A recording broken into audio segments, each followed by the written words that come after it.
coming out for the Pastor's Hotspot. Tonight, we're going to talk about something that if you have not encountered it personally, online, or just walking around, you probably eventually will.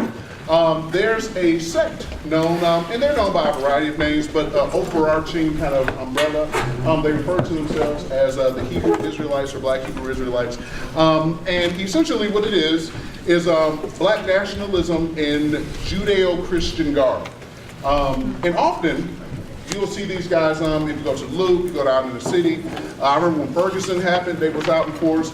But they're often on street corners, doing street preaching, and they're engaging with African Americans. And what they're telling, in general, is the argument is that African Americans are the true lost people of Israel, and that as a result, we need to keep the law. We kind of shared on the Pentateuch last weekend, and we talked about a sect in early Christianity called Judaizers, who would often try to get Christians to become more Jewish in their practices. And so the Black Hebrew Israelites would be a form of Judaizers, but they're also Black nationalists. But this particular error is making great inroads, particularly with our young African American men. And it appeals in many regards. And so there's a pull. If you haven't encountered it, you may have had children who have, or grandchildren. And so a lot of times when you're presented with this information, it's almost kind of like, how do I respond? Like, where did it come from? Who started this? Just trying to get your bearings on it. And so tonight, I'm really delighted that a good friend of mine is going to help us think through this. His name is Dr. Vince Bantu. Now it's kind of funny. When Vince first got to the city, we were introduced by Luke Bobo. He connected us. But not long, I hadn't even met him, and people was like, man, I heard you were back teaching in Covenant. And I said, what? And they said, man, teaching Covenant. And it was another, kind of tall, fair-skinned brother teaching. And so people were talking about, man, we heard you back teaching in Covenant. You got your PhD? I'm like, started that. So it's really, I'm really glad that Vince is here. But he's a good friend of mine. The brother got all kind of accolades. Really excited about all of his various accolades. He obviously is a doctor. He got his PhD in early African Christianity. He's a linguist from the Catholic University of the United States in America. And he got his MDiv from Gordon Conwell. He got a THM from Princeton Seminary, and a BA from Wheaton College. So the brother is smart, right?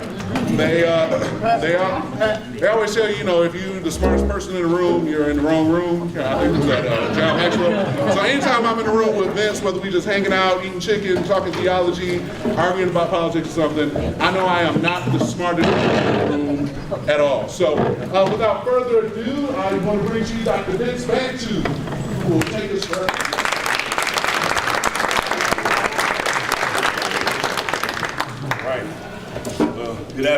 Good evening. First Baptist, excuse me, I just got on the road. I just came from Chicago, came straight here. I'm all just populated.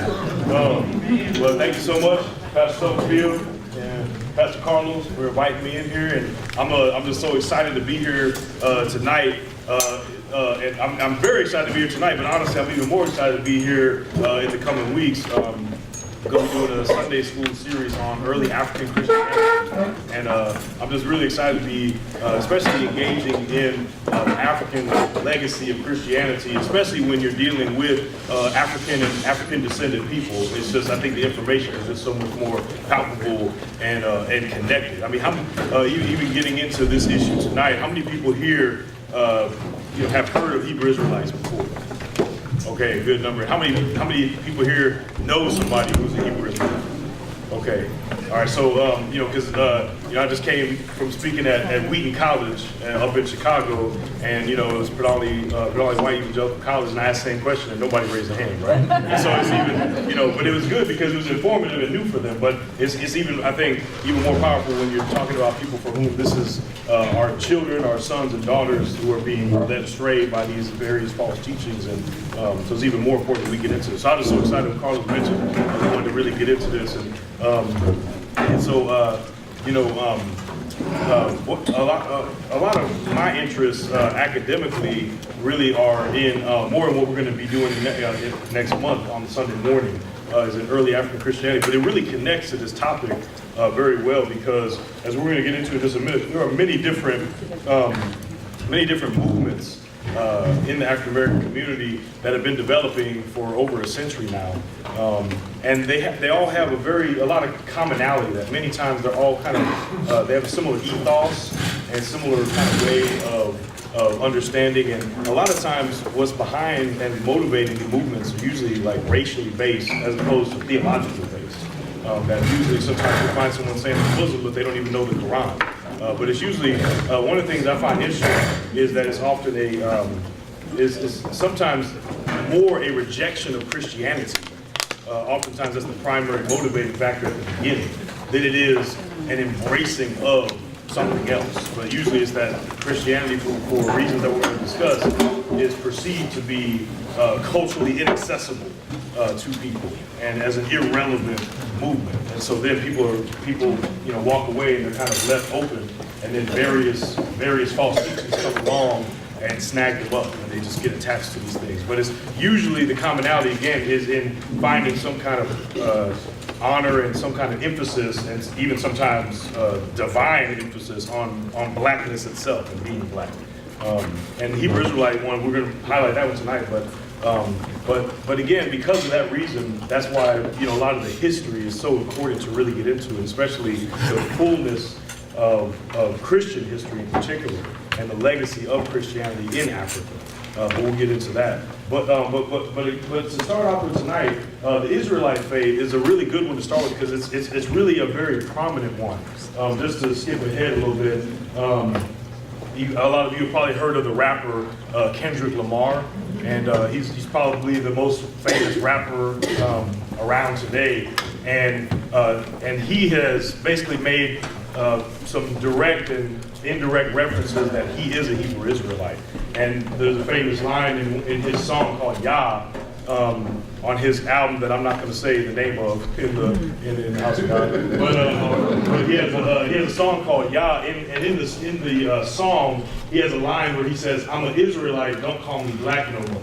And he actually in that same song has a sound bite of a voicemail message that was left to him by his cousin, who goes by the name of Carney Ben Israel. So here's Lamar here, his cousin Carney Ben Israel. And Carney Ben Israel is also a really prominent leader in the Israelite movement. And so he's been kind of discipling and teaching Kendrick Lamar in this teaching. And so, because Lamar is so famous now, Israelites are getting a lot more publicity and press because people are wondering, well, what is this group that Kendrick Lamar belongs to? And now it's starting to get out into the media more and more. But it's actually been around for a very long time, and we're going to get into that in just a minute. But before we want to get into that, I wanted to talk just a little bit to set up the context even more broadly outside of the African American community. I wanted to talk a little bit about the phenomenon of new religious movements, right? So new religious movements is a phrase that scholars of religious studies will tend to use when we talk about a specific kind of religion, right? So one of the classes I teach here at the seminary is basically a survey class of world religions: Buddhism, Hinduism, Judaism, Christianity. Well, we don't talk about Christianity because every other class we do at the seminary has to do with Christianity because we are Christian. But it's basically every other religion. And we usually do like a whole week session just on this phenomenon called new religious movements. Because most of the most numerous religions, like the big five, they say, Christianity, Islam, Judaism, Buddhism, Hinduism, that those big five, as they call them, are ancient religions, right? They all began centuries ago. And even a lot of other, what people sometimes will have pejoratively called tribal religions. But again, the more kind of, the more like kind of religious studies, kind of academic name people use is more oral religions. That religions that are not based in text as much, but more about oral traditions that you would find a lot of times in local tribal cultures among Native Americans or Polynesians or Sub-Saharan Africans. That is another kind of subset. But even those religions, that category also tends to be very ancient, right? Like Yoruba religion or Navajo religion or traditional Hawaiian religion. And these things have lots of antiquity. But again, new religious movements is kind of its own category, and it has to do with religions that develop in the modern and postmodern period, the last 150 years. And so probably some of your biggest ones that you would think of that would fit under this category would be like Christian Science, Jehovah's Witnesses, Mormonism, and not even just, and those are just ones in America, but even in various parts of Asia, you have kind of offshoots of Hinduism and like the International Society for Krishna Consciousness or Soka Gakkai from Indonesia, and all other kinds of these new religious movements that, and one of the, I just wanted to talk a little bit about commonalities about some what people call new religious movements. And one of the main kind of characteristics one of the two kind of primary characteristics of a new religious movement is, number one, that it's recent in its origin, it's not ancient. And then number two is that it's different from an existing religion. And so, there has to be like some kind of really significant difference or kind of degree. So like Pentecostalism is not, it's a recent denomination, but it's not considered a different religion because it is similar enough to all the major branches of Christianity that even with its specific emphasis on baptism by the Holy Spirit and speaking in tongues, on the major core issues of the Trinity and the authority of Scripture and a lot of major issues, it's considered Christian. So it wouldn't be considered a new religious movement. But when you talk about Mormonism or Jehovah's Witnesses, that would be considered not Christianity, but a new religious movement because it would be considered a different religion, right, altogether. In that it's really, it diverges based on very core issues like the authority of Scripture, like in Mormonism having additional texts that in their mindset carry equal weight to the Bible itself. Core doctrinal issues like the Trinity, like Christology and all that kind of stuff. And so they tend to grow out of, but be significantly different from an already existing religion that is from antiquity. And then these are just some basic characteristics of what people call a new religious movement.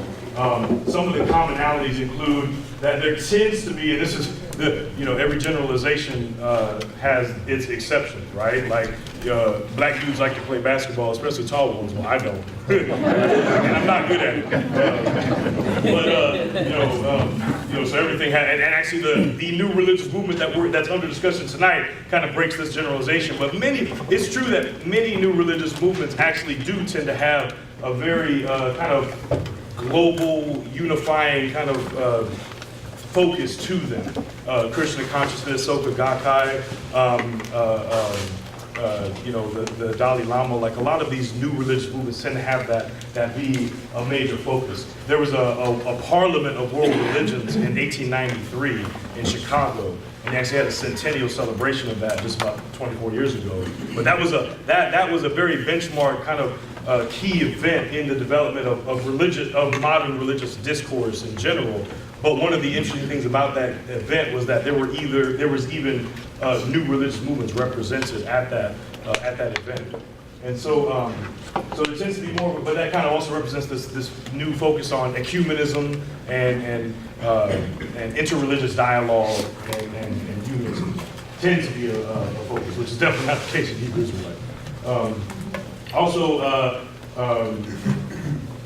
another one is there tends to be a fervent welcoming of new members, and that's probably another generalization that would say that would have to be nuanced when we're talking about Hebrew Israelites, because part of their doctrine is that people who are not, well, I shouldn't say people who aren't black, it also depends on which group you're talking about, they have different rules, but certainly for most of them, white people would not be welcome or considered savable. And so, but you could argue actually that Hebrew Israelites fits the bill for a new religious movement or connects to other new religious movements in the sense that they have fervent evangelistic practices, that they're very hungry for new members and very active in the community to seek out new members.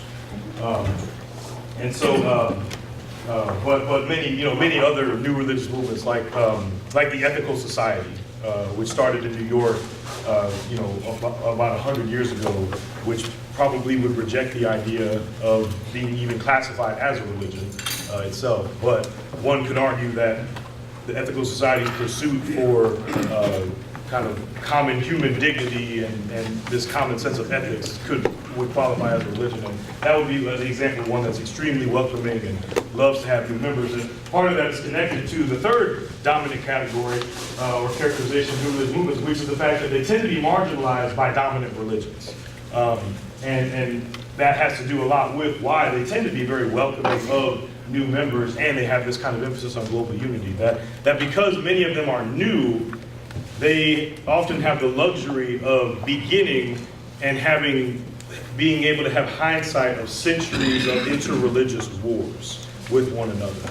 That's one thing a new religious movement could say that honestly is true, that anything that would classify as a new religious movement, like pretty much all religions that have been invented in the last century have not been the perpetrators of like wars or international violence. And that's something that unfortunately we as Christians can't say, that Christians have been the perpetrators of that. And Muslims and Jews and Buddhists and Hindus and any other religion that's more than a couple hundred years old. But new religious movements can have this global unity focus because they're newer and haven't gotten to that point yet.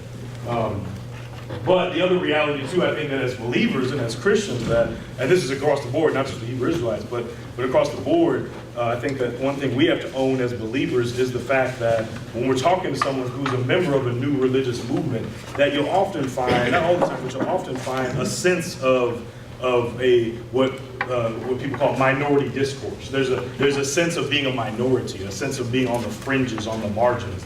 There's a sensitivity. There's almost a fragility in new religious movement. Whereas if you're in an ancient religion, there's this sense of antiquity. There's a sense of our religion's been around for hundreds of thousands of years, and there can be that.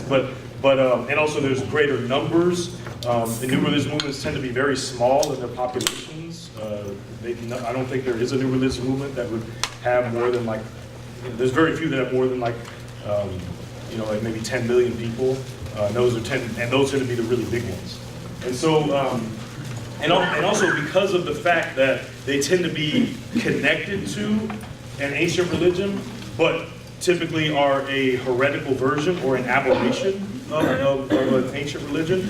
That's also partly why they tend to be marginalized. Like I'll give you an example. Like one new religious movement is, if anybody's ever heard of Ahmadiyya Islam, is a specific branch of Islam that developed by a man named Ahmadiyya who was from India and lived in the mid-19th century. So this is a new religious movement, and it's gained a pretty good following. And there's actually, if anybody's ever seen that mosque that's on Highway 70 in the north side, it's about 10 years old, and you see it right on the side of the highway. That's an Ahmadiyya mosque, so that's not a Orthodox. Of course, they would call themselves Orthodox, but from a Sunni or a Shia perspective, they would not be considered Orthodox Muslim because they hold that Ahmadiyya was actually a messianic figure, that he actually was a new prophet, and most Muslims say no, Muhammad was the last prophet. And but Ahmadiyya do tend to be very persecuted. Especially in the Middle East and in Central and South Asia, where they're the minority, so that's some of the basic characteristics. Just this last point here, most of the new religious movements they're simultaneously growing and not growing, and what I mean by that is that they're not growing in the sense that their overall human beings that belong to a new religious movement is only 2%.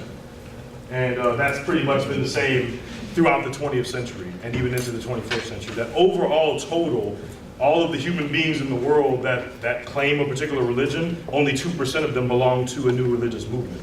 But the crazy thing is that even just within that 2% of humanity, of religious humanity, that claims a religion, that claim a new religious movement, there are so many new religious movements. So even within that 2%, there's almost as many religions as there are people who follow them. There's hundreds and thousands of them. And there's more growing all the time. They're coming up with new ones every other day. So we got to keep, it's hard to keep up. So a lot of this stuff comes from, if anybody's ever interested in reading more just about new religious movements as a phenomenon in and of itself, Massimo Introvigne, he is the director of the Center for New Religious Movements, which is based in Turin, Italy. So that's a really great center with lots of great research on it in general about new religious movements. But anyway, let's get to the, let's bring it in just a little bit more focused on the African American community. Because again, there's lots of different new religious movements all over the world. But within the African American community, new religious movements have been around since the 1800s, since new religious movements became a thing globally. And there's many examples. There's just in the same way, there's dozens and dozens of African American new religious movements, and many of them are not new. But just a few notable examples, you probably are already familiar with these, but the Moorish Science Temple of America considers itself the oldest Muslim organization in the United States of America. It was founded in 1913 by Noble Drew Ali in Newark, New Jersey. He later relocated to Chicago, where his movement really grew. And some of us in the room who are only old in spirit this evening may remember, the days where, back in the 30s and 40s, that this movement was actually much more expansive than it is now. It's really declined in the mid and later 20th centuries to what it used to be, but it has a very huge following. And a lot of the Noble Drew Ali, again, came out of Islam, considered himself a Muslim, but again, this movement is not considered Orthodox Islam by the dominant mainstream Islam. And they do read the Quran, but they also read writings from Noble Drew Ali. And one of the kind of main defining features of Moorish science theology is the belief that black people are actually Moorish, are specifically from the Moroccan Empire.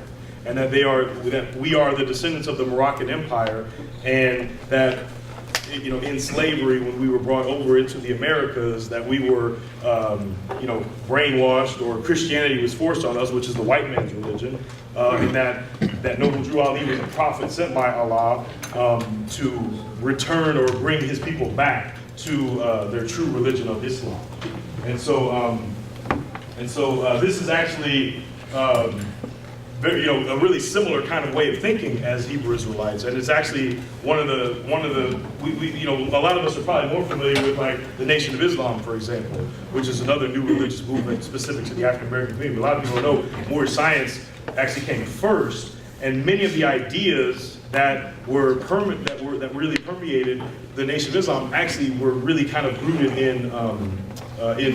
in Moorish science. But just a few years after Noble Drew Ali really got his movement started, Wallace Fard Muhammad in Detroit began the Nation of Islam in 1930. And in a very similar way, he wrote out in this long treatise, kind of wrote out the cosmology of, you could even say, kind of African American new religious cosmology, this belief. It expanded on what Noble Drew Ali taught, which is basically that, from a more of a historical perspective, that we were taken from Morocco, we were descendants of Moroccan Muslims.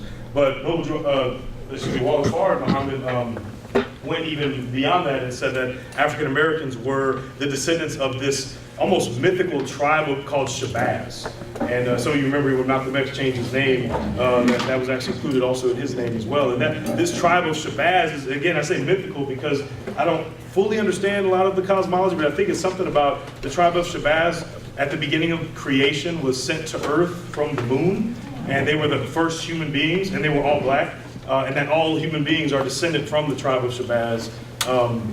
And that was Allah's first attempt at creating humanity, and that the goal actually was for all humans to speak one language, which I'm not sure if it was Arabic or what language it was, but So there's a much more expansive cosmology, and actually, what has anybody here ever heard of 5%ers?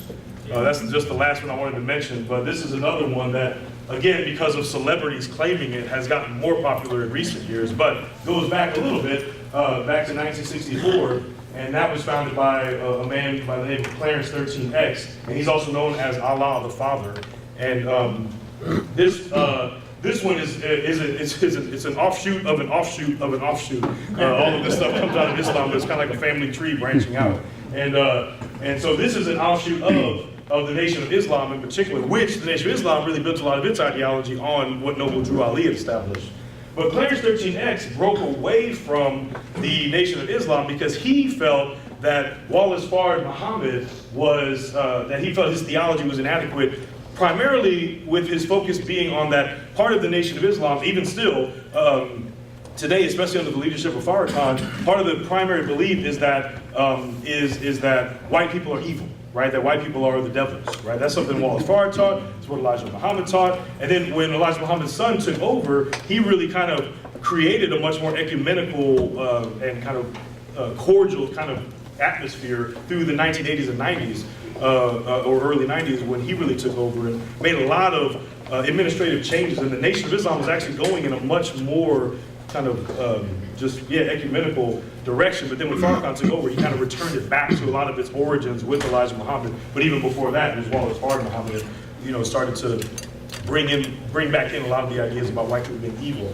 But the part of that Clarence 13X did not appreciate or didn't agree with was that he felt that the Nation of Islam and Wallace Fard, or excuse me, Elijah Muhammad in his time, was only speaking half of the truth. Not only are white people evil and are white people devils, but black people are divine and black people are God.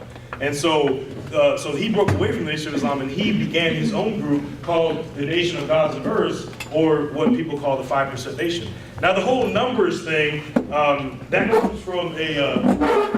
comes from a teaching again that's rooted in Wallace Fard Muhammad Nation of Islam. So the belief is that 85% of humanity are lost and they're led astray and have been lied to and are being misled. And 10% of humanity are the rich and the powerful and those in power who are leading the 85% astray. And the 5% are the poor righteous teachers. If you've ever heard of that hip hop soul group back from the 80s and 90s, that's where that name comes from. Those are the poor righteous teachers. Those are the chosen people who are meant to lead everyone, the 85, into do battle with the 10% and lead the rest of the 85 into truth and enlightenment. And so, and all of those 5% are black. And there's even like some kind of theological mathematics that connects with the 144,000 of the book of Revelation as well, that connects to that 5%. But again, another part of the 5%, and so all of that whole numerology that I just broke down about the 85, 10, and 5, that was something that's part of the Nation of Islam. That did not come from the 5% Nation.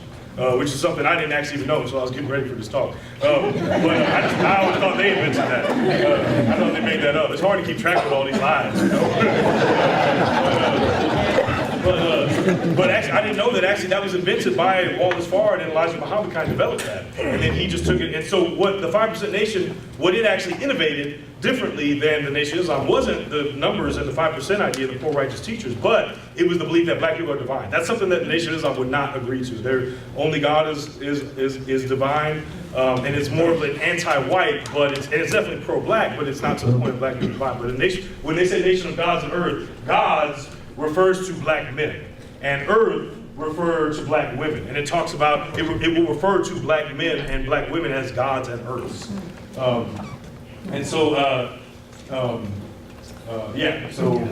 that's just kind of just a little example about some of the other African American new religious movements that have developed and that are still very prominent today. I mean, how many people here know people who are part of one of these groups? Anybody here?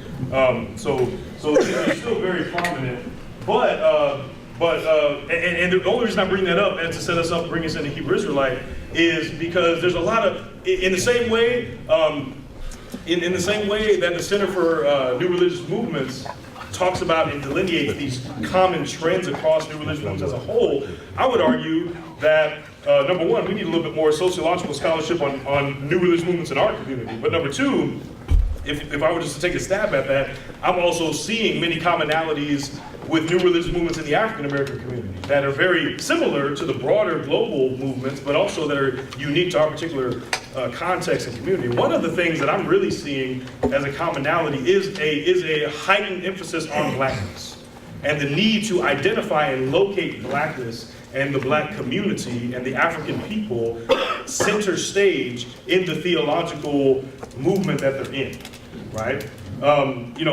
Again, black people can be Christians, we are, but at the same time, there's not a belief that we occupy some sacred or central place in the salvation story. And for an Orthodox Muslim, they would say the same thing, right? That black people can be Muslims, but they're not special or better than anybody else, say Hindu, Buddhist, so on and so forth. But with African American new religious movements, I'm noticing a trend of placing the black experience center stage. It's almost the first criteria, even more than God, even more than, most religions haven't gone so far as the nation of God on earth to say that we are divine, but in a similar kind of way, we're almost, I say we, but it's not us, but it's, other black folks, are almost placing blackness in a divine place because that's the starting point. I mean, if you listen to Malcolm X's speeches, when I listen to his speeches, I actually agree with like a lot of what he says. It's only when he starts saying, and because Elijah Muhammad said so, I'm like, oh, well, or because the Quran says this, When we talk about the economic and political and racial oppression of African American people, I'm like, yeah, I'm with you. It's just when and even the fact that that's actually oftentimes when you engage these people on the streets, that it's often racial issues that push them away from Christianity, which is an interesting point in and of itself. That's an interesting point that deserves a lot of investigation in and of itself, is the fact that 9 times out of 10, if you talk to an African American who is not a Christian, but is like devoted to some other religion, I bet you they used to be a Christian. Or I bet you their parents are Christians. Or at very least, their grandparents are Christians. They have a Christian background somewhere. And then so what that tells me is that we're not dealing with, like if you went to the Middle East and you're talking to a Muslim and their parents, grandparents, all their ancestors were Muslim, and you're trying to present the gospel, and it's like you're starting from scratch, right? It's like, I don't know what Christianity is because my whole country is Muslim, right? But in our situation with these people who are going into these false religions, I would say it's even harder apologetically because we're not dealing with people who are starting from scratch with Christianity. We're dealing with people who already have a very negative view of it. They're already familiar with it. One of the things, just as an anthropologist, it's just interesting to see all of these African American Christian isms that still filter their way into these black religions. Like they'll still say hallelujah even when they're Muslim, right? Or they'll still I was talking to Carlos about this. I was talking to Carlos about this the other day. I remember Tina Turner talking about when she converted to Buddhism, how she would still habitually say amen after she would do her Buddhist chant. That Christian was just still in there, right? And that, but anyway, it's this commonality, this common trend of feeling like Christianity has not provided the solution to the issues that we face as a people, right? And so it's feeling discontent with Christianity, and then somebody gets the idea that, oh, we were all Muslims, and Islam is the answer to who we are as a people. And that's going to be the answer. Or in the case of Hebrew Israelites, Judaism. We're actually Jews, right? And it's almost like exchanging. This gets into what we're going to talk about next month, but it's almost exchanging one oppressive force for another. It's saying, well, white people have done this to us for centuries in the name of Christianity, so I reject that and their religion, which of course they're falsely associating that Christianity is a white man's religion in the first place, not understanding that actually Africans were Christians before Europeans were. But again, that's next month. I'm just excited to get there. That's the good news. But then also it's these fabrications of trying to connect with these things that are lesser known. I mean, for the most part, for black folks, Judaism we're not really that familiar with it, right? For the most part. It's not a part of our everyday life, or Islam isn't as much. So it's sort of like it's this other foreign thing from the other side of the world, and the people are brown skinned, and so I'm gonna connect with that. because it's foreign to me. And so you see these desires, it's like grasping for identity. I mean, you see it with our young people who get sucked into gangs. You know, it's a place of belonging. It's a place of identity. Especially when the family structure is broken down, when the father's not in the home, when the mother is incapacitated, is alone and isolated. That these young people they're looking for an identity, and here comes this person offering it to them, and they just go to it. And the religions almost function in a similar kind of way. And we see a lot of these same commonalities of trying to locate one's ethnic identity and to give it theological significance with Black and Hebrew Israelites. Again, we mentioned Kendrick Lamar, but just to talk a little bit more specifically about Israelite history, and I think that probably like me, you'll see a lot of commonalities here. So the interesting thing about the Israelite faith is it actually predates all of those other ones. Again, Noble Drew Ali is the first African American to fabricate this connection between African Americans and Islam. Now, to be sure, there definitely were African American African slaves brought to America who were Muslims. Yeah. That is the truth. If anybody ever gets to Washington, D.C., there's a really fascinating museum in the Anacostia neighborhood of Washington, D.C. I think it's called something like American History of American Muslim History. The guy who runs it, he's like a independent researcher, but he's collected a lot of just fascinating research on Muslims in the United States of America from present all the way back to the 1600s, like all the way back to the first Muslims who were in the United States. So it's all about Islamic history in the U.S.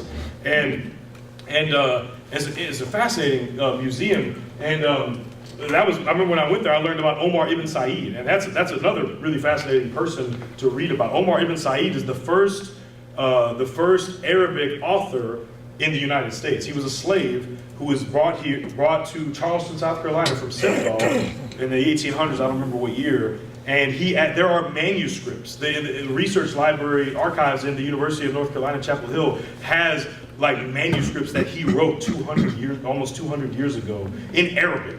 He actually wrote out whole surahs of the Quran, and he also wrote out passages from the Bible, and he's the first author in Arabic. So there were people like him. He's from Senegal. A lot of people think he was a sheikh, or he was possibly an imam or some kind of religious teacher in Senegal. We don't know. But there were people like Omar ibn Said, and there are even gravestones in African American cemeteries where you will see an image, an icon with one finger on the gravestone, indicating that person was a Muslim, because this is it's one God, Allah. The hand with a finger up that's like a very common universal Islamic symbol. So there were some Muslims, and especially Omar ibn Said being from Senegal, which was highly Islamicized in the 1800s, more than most Black African countries, which there was much more of a high presence of traditional African religion. And that's what Albert Rabbitoe, if you read Albert Rabbitoe's book, Slave Religion, he's much more, he knows much. I'm more of an early church guy. I'm more interested in Christianity than lies. But at least to dispel a lot of these myths that a lot of these people will say that we were Muslims, we were all Muslims. Like, that's ridiculous. We weren't all Muslims. But if you read Rabbitoe's book, Slave Religion, it kind of breaks down the religious trajectory of African Americans, all starting back to the available evidence we have both from European slave traders who were engaging with us, that the vast majority of us were practitioners of indigenous African religions. Yoruba religion, Akan religion, and then there were probably, a Muslim would have been a minority, right? We definitely weren't Jewish, but anyway, the point was that this faith goes actually back a while ago. And so even before, as I was mentioning, even though there were a few blacks, actual Muslim slaves, they were the minority. And it's not until the 20th century, Noble Drew Ali, that you begin to see these fabrications of saying that we were all Muslims. But what's interesting to me is that even before any African American got it in their head that we were all Muslims, a person by the name of William Saunders Crowdy postulated that we were all Jewish. And this was the beginning of the Israelite faith. Now, a lot of scholars of religion and African American historians will often connect the development of the Israelite faith with African American spirituality in general, right? African Americans, again, we are predominantly a Christian people. Most African Americans are and usually have historically identified with Christianity.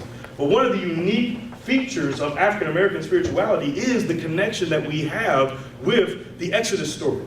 The Exodus narrative and the entire slave account of the Israelites in Egypt and being freed and Moses liberating them. It's in Negro spirituals, it's in African American tradition and preaching tradition, and there's been a very much higher than in the white community that African Americans have, because of a theological affinity, an association with Israelite experience, that there's always been that heightened element in African American Christianity as opposed to white Christianity, right? But again, most African Americans never took that to the level of saying we are Jewish, but it's just in the sense that we relate to that story because of the situation that we were in slavery. But again, Crowdy, a lot of people would make the argument that being influenced by that heightened Jewish rhetoric in African American spirituality as a whole, that Crowdy begins to teach in Lawrence, Kansas in 1896, the doctrine that African Americans literally are Jewish, that we are literally the lost tribe of Israel in the United States. So Crowdy was a slave born in Maryland in 1846, and he escaped, and he actually fought for the Union in the Civil War. And then he eventually established a denomination that's still around today, and it's the oldest continuous Israelite denomination that is still around. Now there's I can't even keep track. There's so many Israelite denominations. I can't even. But the Church of God and Saints of Christ is still an active congregation today, Israelite congregation, that he established back in 1896. And the first one was in Lawrence, Kansas. He started traveling and opening up tabernacles, and he was really successful with it all over the Midwest and the East Coast.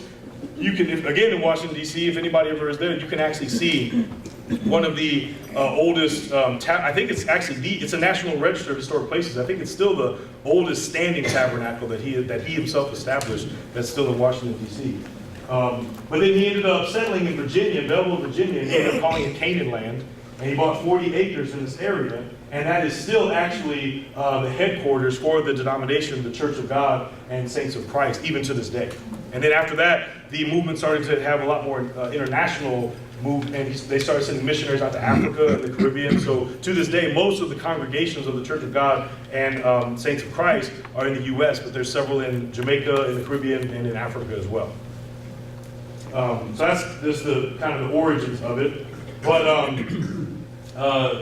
again, and Pastor Carlos already alluded to this, is the primary distinction of Israelite belief is that black people are the Israelites, right? Deuteronomy 28:68 is one of the core texts for Israelite faith, that the reference to, this is when Moses is giving one of his final sermons before entering the promised land, and he's issuing the curses and blessings that Israel will be blessed if they follow the commands of God, they'll be cursed if they don't.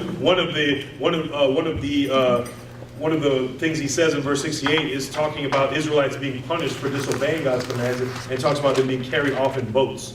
And so many Israelites interpret that passage to be a prophetic kind of foretelling of the transatlantic slave trade, based on the assumption that Israelites are black. That the ancient Israelites were black, which they weren't, which we'll talk about in a minute. Yes, that's kind of the main, and so because of that, there's a very Jewish flavor, and that varies across denomination. Another thing is that Crowdy actually, he was still Trinitarian, and so he went so far as to say that African Americans were Jewish and that the ancient Jews were black, but he actually did not deny the divinity of Christ or the doctrine of Trinity. But and there are still some Hebrew Israelite groups that also are Trinitarian, even today, but most of them are not. So more often than not, what you're going to find in Hebrew Israelites is that not only do they believe that black people are Jewish, but they also don't believe that Jesus was divine. But they actually have a subordinationist Christology. So which means that they subordinate Jesus the Son to God the Father. So another part of the historiography is that the original Hebrews, when they say original, they mean black Hebrews, were dispersed from Israel after the fall of Jerusalem in 70, and that's when the Roman Empire came in and sacked and destroyed Jerusalem, and many Jews were dispersed from Jerusalem. And so again, with their mentality is that up to that point, all the Jews were black, and so from that point, the black Jews, the original Jews, went into Africa and then were later taken over as slaves.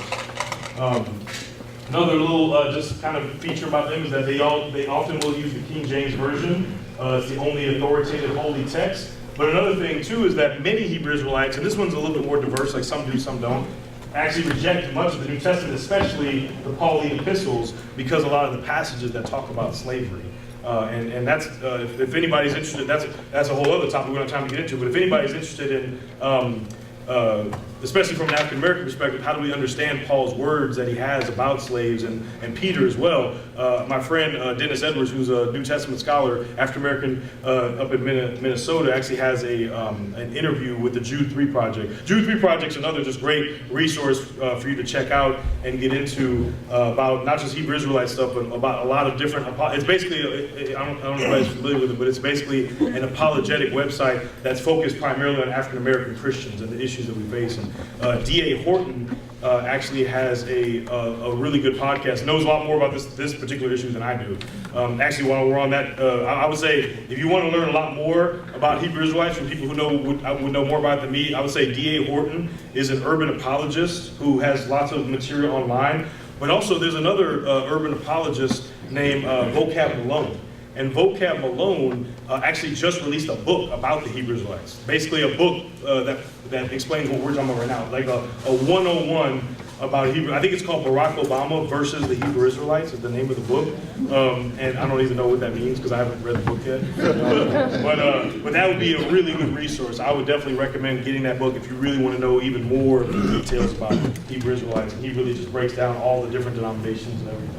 But speaking of that, just wanted to mention a few of the major denominations. So I mentioned the Church of the Living God. I mentioned the Church of God and Saints of Christ, which was the oldest, denomination. Also, the Church of the Living God, the Pillar Ground of Truth for All Nations. That's actually the whole name.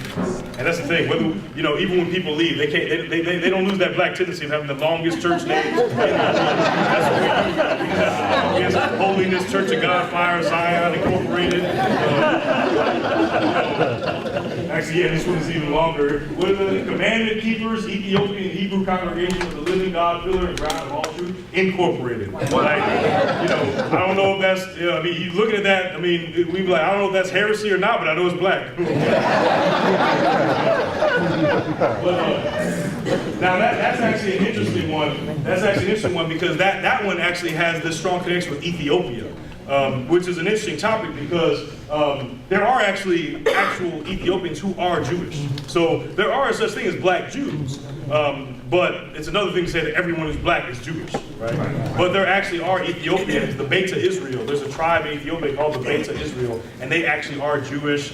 And they were, because there's a lot of racism in Israel, and there was the law of return that happened after World War II, and many people came back, but most of the people who were allowed back were white. And so that's part of the problem when people use modern Israel as a reference point to try to figure out what Jesus looked like, what the apostles looked like. Well, Israel's a lot whiter now than it was 2,000 years ago, because again, many of the Jews who were able to return, a Jew can look like anything. Like, they could be light-skinned like me, they could be dark, they could be white, they could be, and anywhere in between. Because as we read the book of Pentecost, in the book of Acts and Pentecost, it said they were all Jews from every nation under heaven. Persia, Arabia, Egypt, Libya, Rome, Cappadocia, Greece. So even at Pentecost, there were black, white, brown Jews all together. And there were Jews in India even.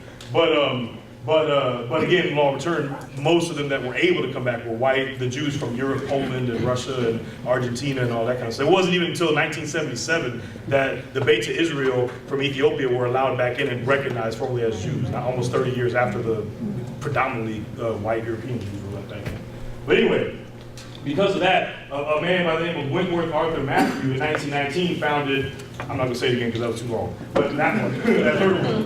And he also had the African Hebrew Israelite Nation of Jerusalem. And that's another interesting one because this one, actually, a man named Ben Carter, back in the 70s, I think, 70s or 80s, he actually led a group of African Americans who were primarily from Chicago to relocate back to Israel. So there are today about 5,000 African American people living in Israel who are Hebrew Israelites, and that have been there now for 30, 40 years. So there's even children and grandchildren that are growing up in Israel whose parents and grandparents were African Americans. And they're even serving in the Israeli Defense Army, and they're full Israeli citizens. And so that's another interesting one. There's a lot of denominations. One of the ones that I actually, this is a little plug, but again, if anybody's interested in interfaith dialogue, myself and a few other leaders, both Christian and non-Christian, we actually lead an African-American interfaith dialogue in St. Louis. We get together every few months and we read religious texts from different religions.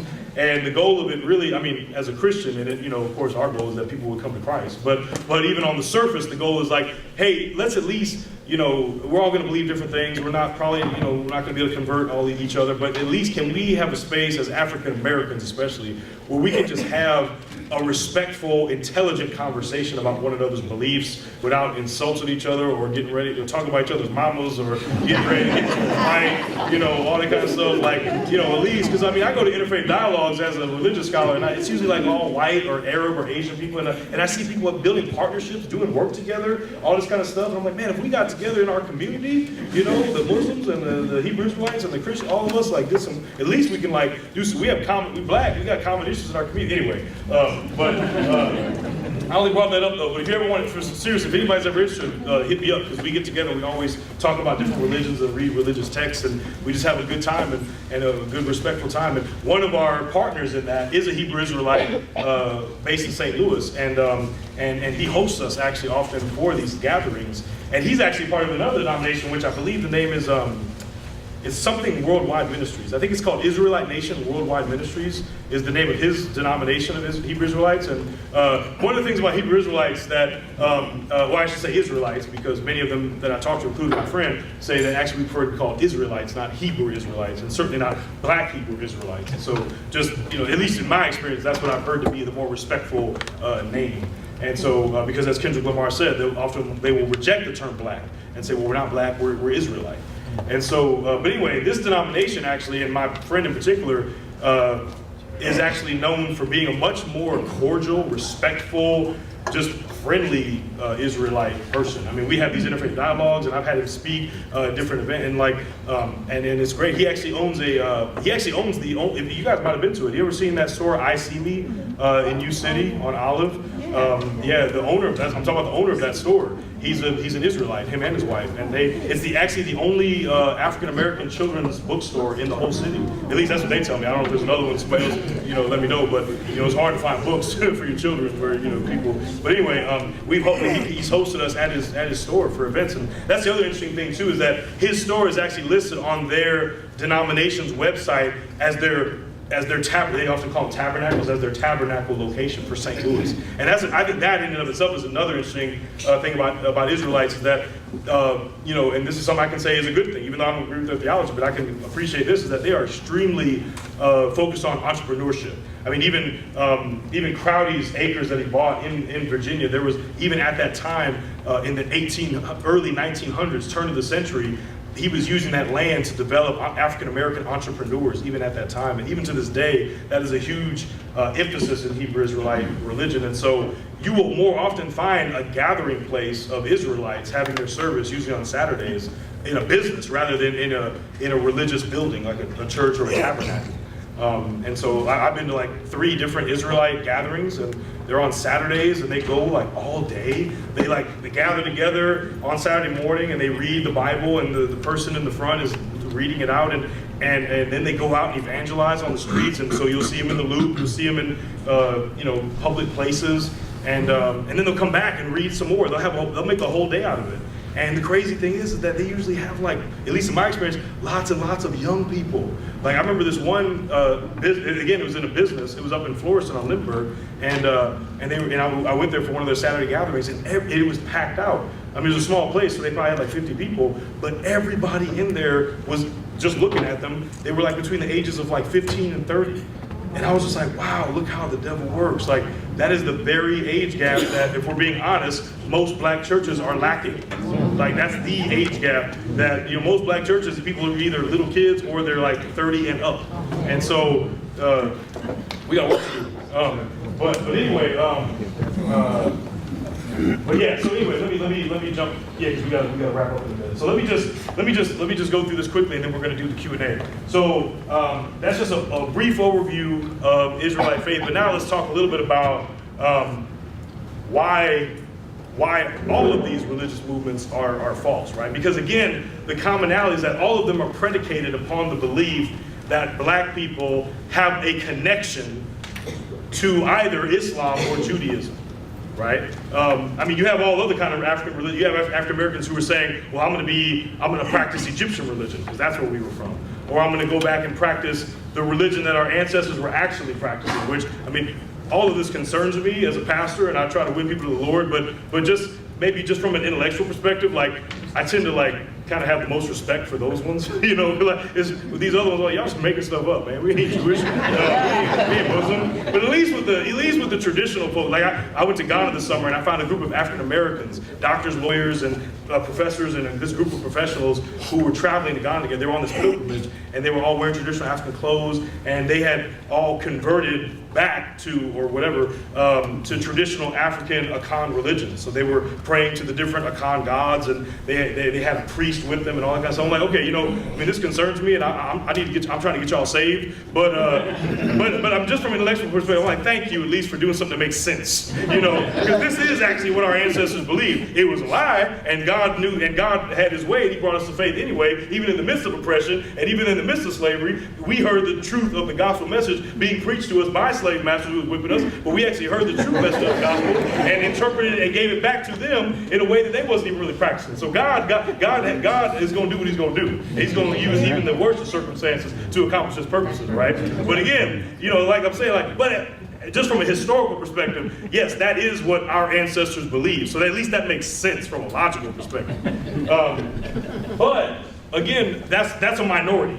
Like that's the small minority. The interesting thing is that most of the people we're dealing with in our community are people who have, again, are more in these fabricated connections of Judaism or Islam. So for me, the entry point into understanding how to answer these kind of thoughts is to first ask, since blackness is really so important to these people, and these claims of who was black, then for me, the entry point is to understand who was black back then, right? Who was considered black and who wasn't? Because that'll just set the record straight right here. How did people in the ancient world see blackness? And I just want to show a few examples here to help us understand a little bit of who is and who isn't black in the ancient world, based on the evidence we have. This is a text from the Untitled Project, which just means the sayings of the Desert Fathers.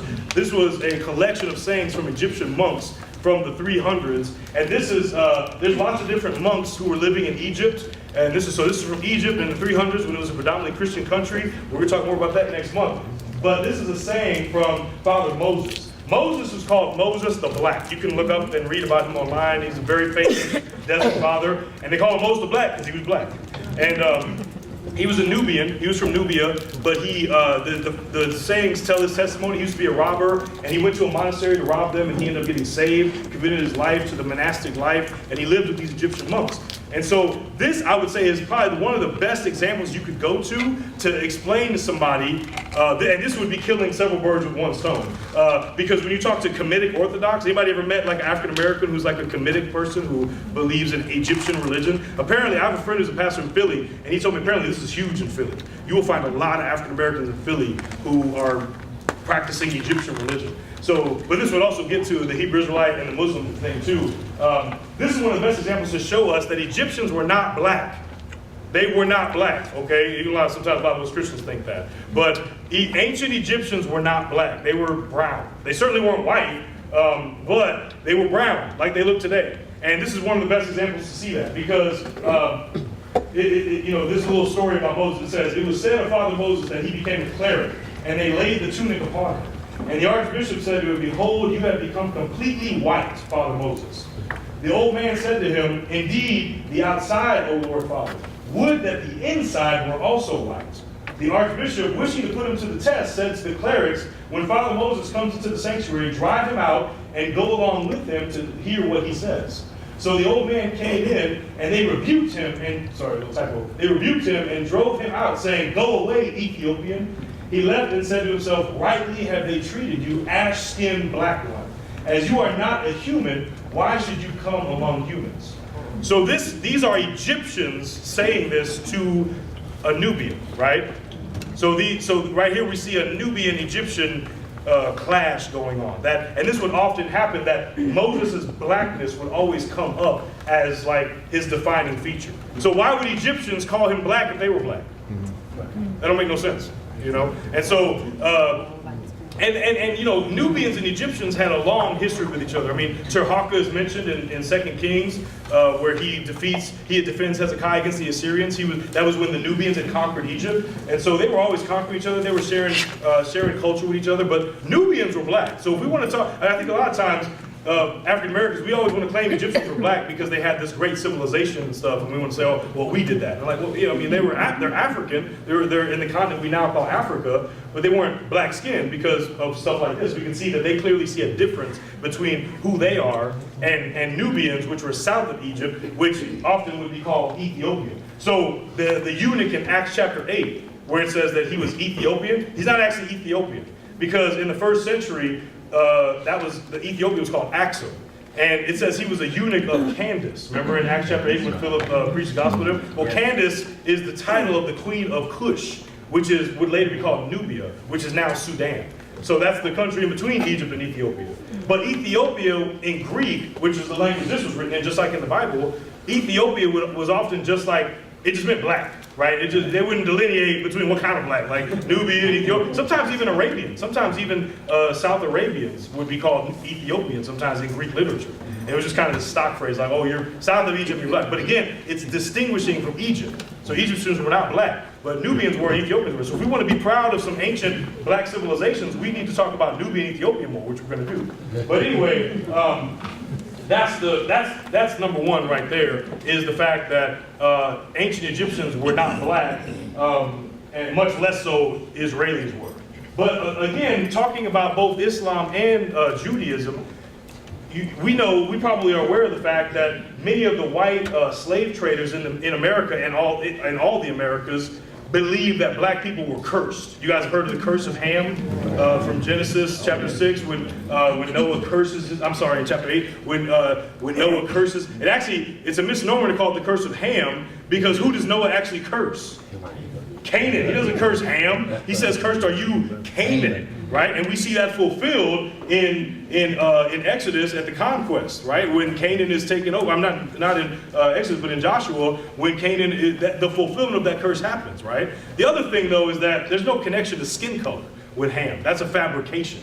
There's nothing in the Bible, nothing in any ancient documents that connects Ham to skin color or Canaan, right? But much, much later, beginning in the 3rd century, and this is what you tell an Israelite, beginning with Judaism. Because a lot of us think that white people were the ones that invented that lie, right?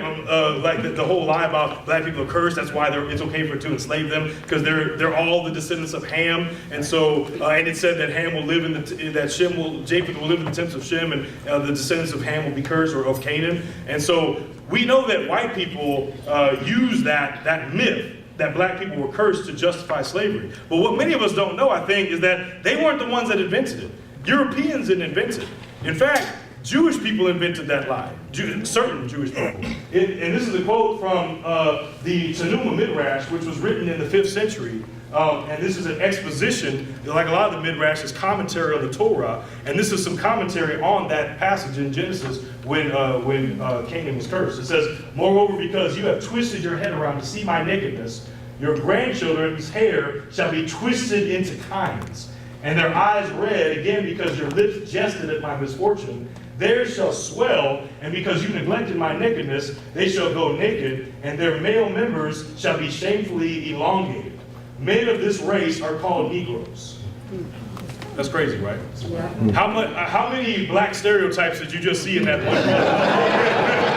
But again, that was not invented by white people. This was invented by a Palestinian Midrash rabbinic scholar in the 5th century, like 1,500 years ago, when white people were still almost crawling on all fours still, right? So this far predates most European society. And then another Jewish example, this is much later in the 12th century, but Benjamin of Tudela was a world traveler. He was from Spain. He was a Jewish scholar from Spain who traveled almost the whole world, even 100 years before Marco Polo.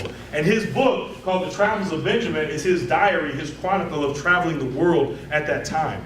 And this is, again, showing the continuation of this ideology in Jewish tradition, where it says, "There is a people among them who, like animals, eat of the herbs that grow on the banks of the Nile and in the fields. They go about naked and have not the intelligence of ordinary men. They cohabit with their sisters, and anyone they find, it is a very hot land. When they come after the food, they are taken as slaves and sold in Egypt and the neighboring countries.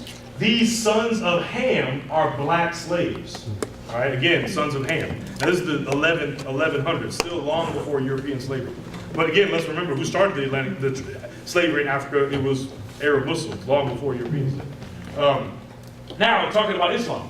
Here's a couple of examples about, now that's Jewish, this is Jewish tradition that blacks are cursed and are inferior and are cursed descendants of Ham, which isn't true. But this is how that myth perpetuates in Judaism. But Islam, like in many other ways, Islam is almost, you could say, an outgrowth of both Judaism and Christianity. I mean, in a way, you can almost see the Quran as a commentary on the Bible in a lot of ways. And so, in the same way, the Muslims inherit this view of black people as being cursed descendants of Ham. So, Wasil ibn Atta was what they call a Mutazilit scholar. The Mutazilites were a philosophical sect of Islamic scholars who actually eventually were condemned as heretics, but they were really intelligent philosophers and rhetoricians. And this Wasil ibn Atta wrote in the 7th century, in the 8th century, in the 700s. This is like at the beginning of Islam itself. And again, we have another quote. "Ham begat all those who are black and curly haired. Noah prayed that the hair of Ham's descendants would not grow beyond their ears, and that wherever his descendants met the children of Shem, the latter would enslave them." And then here's another example from Al-Tabari, who was a philosopher at the end of the 9th and beginning of the 10th century in Baghdad. And again, just real quick, Baghdad at this time during the Abbasid Caliphate, Baghdad was like the biggest and most bustling city in the world. And this was actually the Islamic golden era when Muslim scientists, scholars, philosophers, artists, architects were really developing and advancing culture in a major way in Baghdad. And they had what was called the House of Wisdom in Baghdad. And Al-Tabari was one of the most renowned Muslim scholars. And this is another example of, how they thought of black people. From Baghdad. Noah prayed that Ham's color would be changed and that his descendants would be slaves to the children of Shem and Japheth, right? So we see this. So again, not only are we clear that Jews and Muslims from ancient times were not black, but we're also seeing a little example of how they thought of black people, which was not a very positive, a very positive view, right? And then this is just an example that brings it more to our history. This is an excerpt from a man named Josiah Priest, who was he was an author from New York in the 18th century or the 19th century, and he wrote a book called "As It Relates to the Negro," Slavery as It Relates to the Negro in 1843. And he says, "God, who made all things and endowed all animated nature with the strange and unexplained power of propagation, superintended the formation of 2 of the sons of Noah in the womb of their mother in an extraordinary and supernatural manner, giving to these 2 children such forms of bodies, constitution of natures, and complexion of skin as suited his will. Japheth he caused to be born white, differing from the red color of his parents, while he caused Ham to be born black, a color still further removed from the red hue of his parents than was white." So this was one of the reigning theories of kind of this false kind of genetic theory that was propagated in order to support slavery in the 17 to 1800s that modern science would completely debunk now, and as well as responsible biblical interpretation, because there's no connection of hand to skin color. But we see the connection here, right? You see the continuity of thought, that basically white Europeans who enslaved black people, they were continuing in a tradition, an exegetical tradition that was actually started by Muslim and even before them, Jewish scholars, right? And so, just real quick, I want to, and then I'm gonna wrap it up and we'll have a few questions maybe, but I just want to look a little bit of what the Bible has to say specifically about blackness. Hopefully now we've established again that not only were ancient Jews or Muslims black, but they also had very negative views of black people. But let's contrast that with the view that the Bible has of black people. Because black people actually come up several times in the Bible, and they're not Israelite, they're not Egyptian, but often they are Ethiopian. And of course, when the Bible says Ethiopian, just as a reminder, what does it really mean when it says Ethiopian?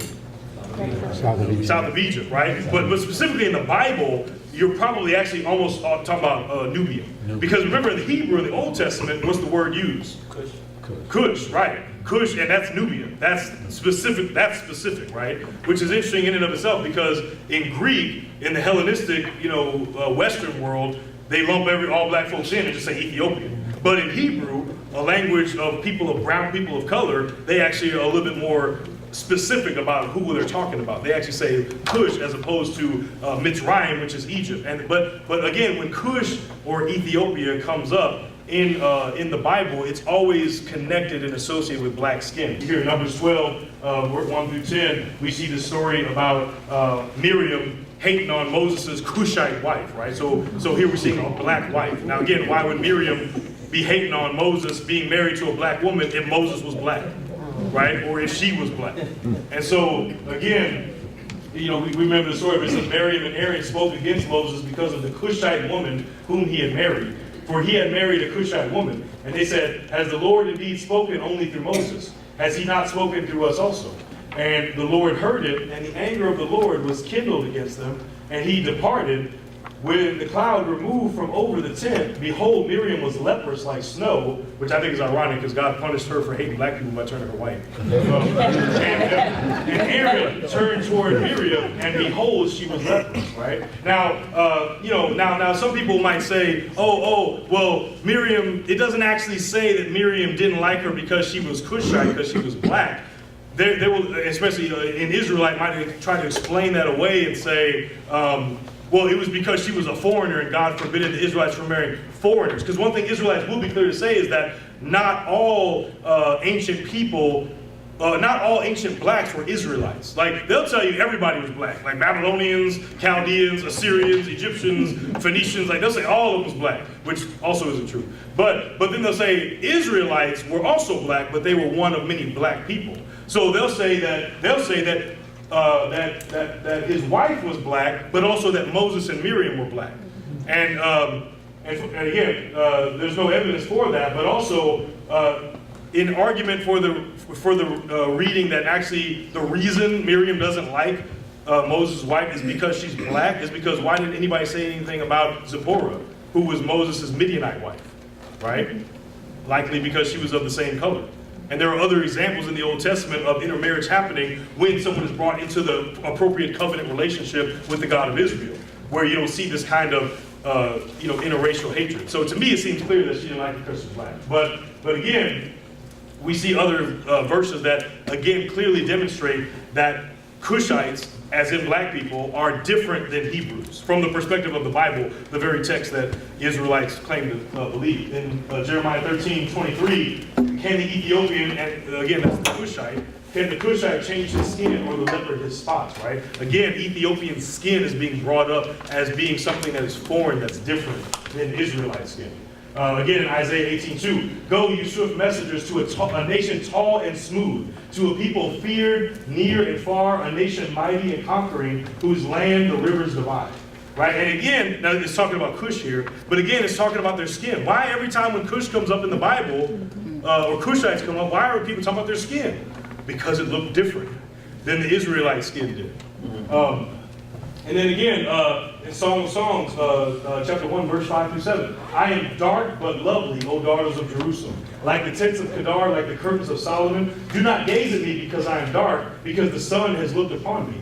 My mother's sons were angry with me. They made me keeper of the vineyards, but my own vineyard I have not kept. Tell me, you whom my soul loves, where you pasture your flock, where you make it lie down at noon. For why should I be like one who veils herself beside the flocks of your companions? And this, when I think about ways in which people of color have been taught to see themselves as unattractive because you might have dark skin or kinky hair, or I don't know if you guys know, but a lot of Asian women actually surgically alter their eyes because they want their eyes to be more round. They think their slanted eyes are ugly, and like so not just black people, but so many people of color have been taught that their attractiveness is basically how white they look or not white they look, right? And I just love this verse from the Bible that says, I mean, basically you can loosely translate to say that I'm black and beautiful is really what this woman is saying right here. And I'm not going to veil myself. I'm not trying to be light skinned. I mean, there's literally a lot of people in different countries who wear umbrellas because they want their skin to get darker. Right. Again, going back to that eunuch, where it says he started out and on his way he met an Ethiopian eunuch, an important official in charge of the treasury of the Kandake, which means queen of the Ethiopians, which is Nubian, Cushites. This man had gone to Jerusalem to worship, and on his way home was sitting in his chariot reading the book of Isaiah the prophet, right? And so, once again, we're seeing Ethiopians, and we already see now that clearly when people, and this isn't just in the Bible, but in classical literature, in extra-biblical ancient literature, Ethiopians and black people constantly represent, Ethiopians and Nubians represent blackness, represent black skin. And it's constantly in distinction from Egyptians, from Israelites, from Romans, from Persians, from other people. Their black skin is always something that comes up. There's some really good books you can read about this as I close, but just to name a couple, Benjamin Isaac, his book called The Invention of Racism in Classical Antiquity, he basically goes through and shows you all kinds of, not from the Bible, but from Greek and Latin literature, shows the ways in which people in classical literature thought about black people and perceived black people, which was usually in a very negative way in the Roman culture. And he talks about basically how that perception that we saw was continued to shape, the image of black people in European society. And then another one that looks specifically at Christian issues is a book called Symbolic Blackness and Ethnic Difference in Early Christian Literature. And the author, that's a long title, but the author's name is Gay Byron, G-A-Y-B-Y-R-O-N. She's a New Testament scholar at Howard University School of Divinity. And her book is a really helpful, it's a short, easy to read survey of how early Christians, many early Christians, especially that wrote in Greek and Latin, would, like a lot of the early church fathers, would basically adopted this negative view of black people that was part of Roman culture, like a negative way of seeing Ethiopians and Nubians, and how a lot of them attached spiritual significance to that. And one of the best examples is the one I showed you earlier from Moses the Black. But anyway, just to sum it up, the primary conclusions that we arrive to when we actually look at the primary text, which again most of the Israelite folks aren't really going to do, is that most ancient Jews were not black. Right? We see that even from these biblical and extra-biblical ancient texts that we're looking at, that they clearly perceived of black people, Ethiopians, as being racially, skin color different from themselves. And then also that most ancient blacks were not Jewish. Now that's an important point to make because again, some of them were. In fact, I think that the eunuch in Acts 8 was Jewish, because otherwise why was he going to Jerusalem and why was he reading the book of Isaiah? I think he was probably Jewish. And there were Jews in Nubia, especially at the border of Egypt and Nubia in a town called Elephantine. There was a Jewish community there. And of course in Ethiopia, there's a strong Jewish connection. The Ethiopian language is a Semitic language. It's actually more similar to Hebrew than it is to like any other African language. And even today, the language of Amharic. So there were some, and even today you got the Lemba people in Zimbabwe that are genetically related to Jews.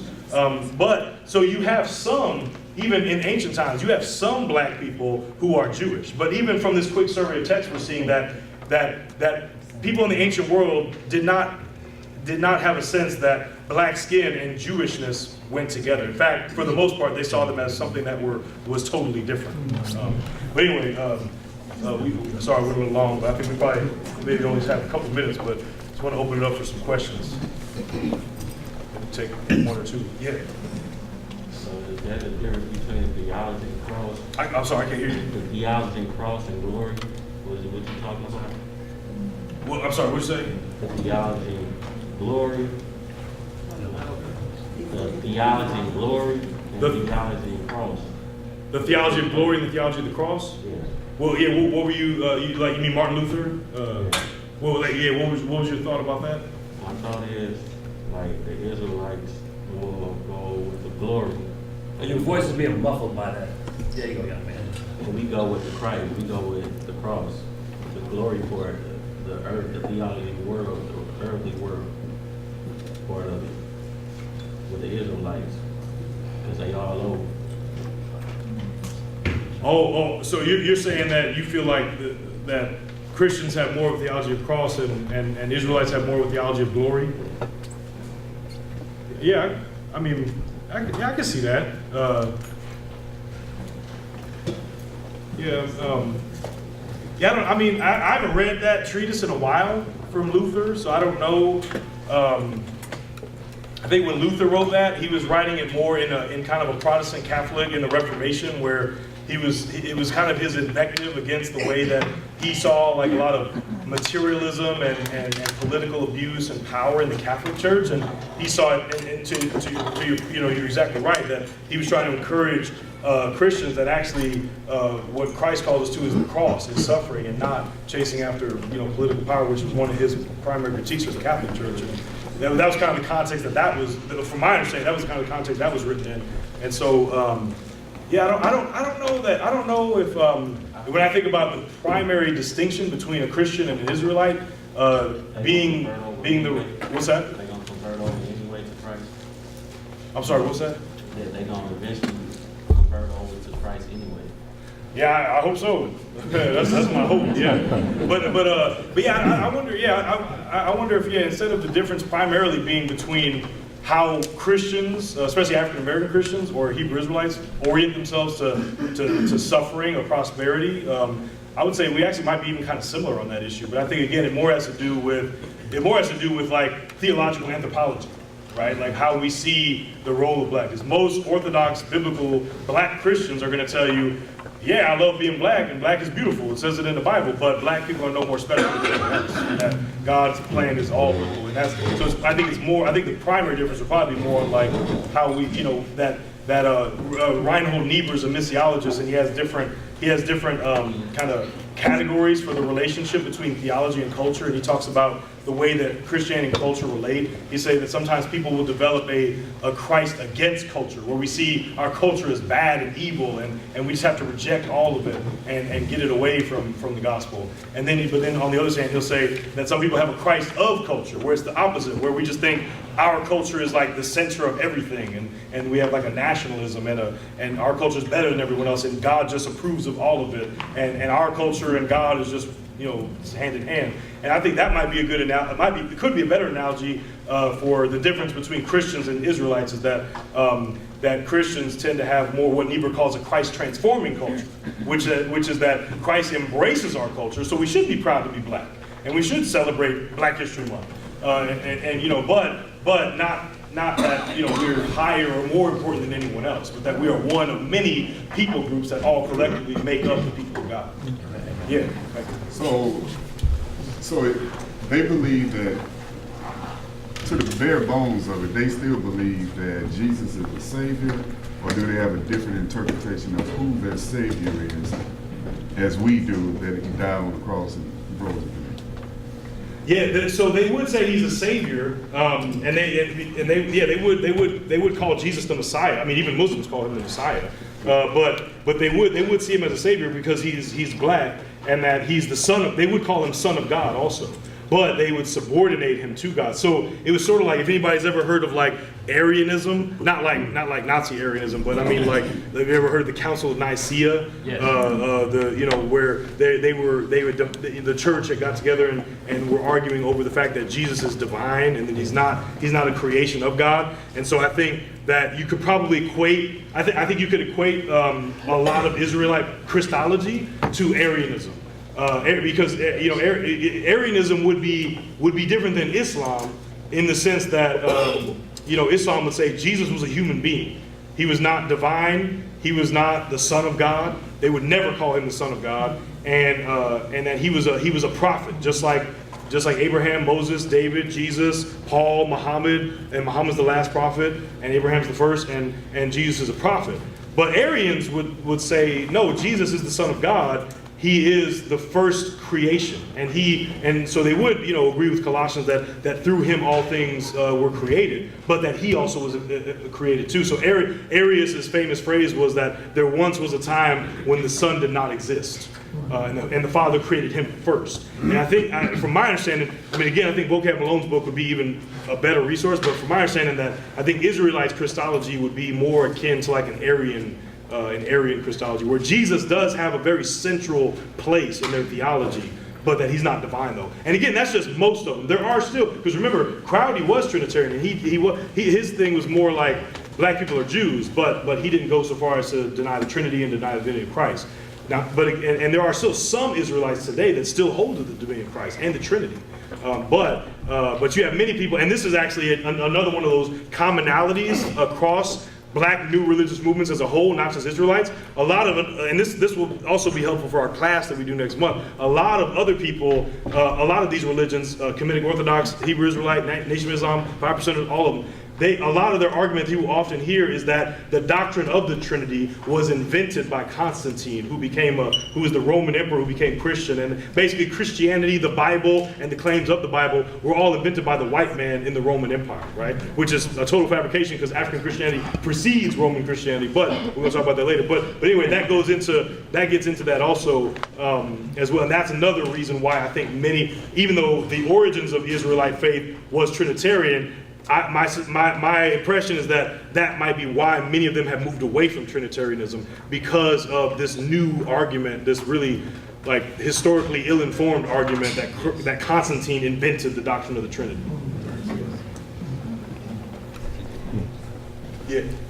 Due to the historical facts that we have on Tertullian and Ogden are black, could they take this and say, since they always say like black people are Jews, take this and say like, see, this is why we're Jews, because we have, bishops from Alexandria who invented the term Trinity with Tertullian and pushed their agenda even further. If the church doesn't address it in an appropriate way of saying like, Athanasius was just a bishop of Alexandria who was African. He is black, but he was just African, not Oh, you're saying basically that second point, yeah. that there were many black people in antiquity that were very clearly not Jewish. Right. Oh yeah. What are you saying? Would that be a good kind of point to point out? From the ones I talked to, they really don't know about the early church black fathers, as far as like the Athanasius or Tertullian. But if they were to study these folks and come in with the assumption that all black people are Israelites, and use their teachers and their doctrine and saying like, this is why we're Israelites, because we still can trace this back to early church fathers in the church, and further their agenda of saying like all black people are Israelites. So, yeah. I think, the only thing I would say is that again, and this is where some of Thomas Oden's work has kind of like, I don't know if you've read some of his stuff. That's you reading. I mean, I'm not saying don't read it, but and I ain't trying to throw shade, but like, this is where I think some of his work has been like a little bit unhelpful because of, remember what I was saying earlier, that Egyptians were not black. Right. So like Athanasius, Tertullian, Origen. He never claimed that they were black. Yeah, he just said African. Right, and even that is like, again, that's people associate those things. So I think that's where some of his work hasn't really been well received among academia that actually works with like Coptic and Ethiopic and all that kind of stuff. So I mean, I'm sympathetic to what he's trying to do, because he's trying to bring people's attention to like the reality that most Christians in the early church, to your point, they weren't white. I mean, Athanasius and Augustine and so they certainly weren't white, and they weren't European. But to call them African is a little problematic, because Africa in late antiquity was a Roman province, which is now like modern day Tunisia. So so for him to call Egyptians like African over and over is a little anachronistic, because Egyptians would not have considered themselves African, right? So my thing about him is, I guess what I'm saying is that I agree with your overall point that one of the best ways, I so much agree with your point that I've actually dedicated my life to doing it. Because I basically dedicated my life to studying early African Christianity for that exact reason. But in doing that, and this is, in doing that, what I try to bring people's attention to is actual black Christians, right? Not Athanasius, not Tertullian. Those guys are great, but they wrote in Greek and Latin. They were highly Romanized in their way of thinking and their culture. And there are people who actually wrote in African language. That's what we're going to talk about next month. They actually wrote in African languages, in Nubian, in Giz, and in like Ethiopian languages that were clearly undisputably black. And to your point, we're also not Jewish, right? And so all that said, I agree with you. Just as long as we're also academically being on our, dotting our I's and crossing our T's like they're not doing, right? But yeah. Okay.